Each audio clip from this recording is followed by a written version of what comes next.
Hey guys, welcome to JDBC Tutorials. In this video tutorial, we are going to talk about advantages and disadvantages of database views. Yeah, so views provide several advantages and can be useful in various ways. In a small or desktop application, views can be used to simplify the data requests. In large database application like production data, views can be used to restrict access to the data and enforce security, right?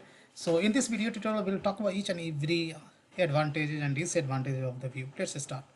So first advantage is security. Each user can be given permission to access the database only through a small set of views that contains the specific data the user is authorized to see rather than entire table, right? Thus restricting the user's access to the stored data. Yeah, so this provides a kind of security. Now next advantage of view is simplicity, right? A view can get data from several different tables and present it to the user as a single table, turning what would have been multi-table queries into single table queries, right? Against the view. So if you want to fetch data from multiple tables, then one way you can write a joining and you can fetch data from different tables rather than you can create a table, right? Rather than you can create a views by selecting data from the multiple tables, right? So basically this also simplifies in terms of query fetching the data from different tables, right? Now next advantage is structural simplicity.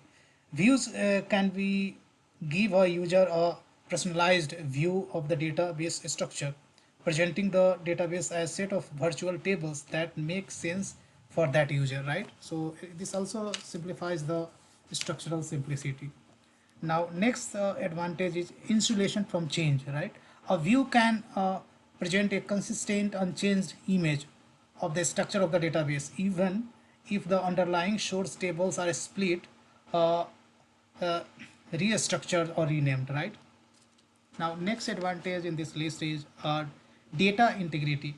If data is accessed and entered through a view, the DBMS can automatically check the data to ensure that it meets a specified integrity constraint, right? So that also maintains the integrity.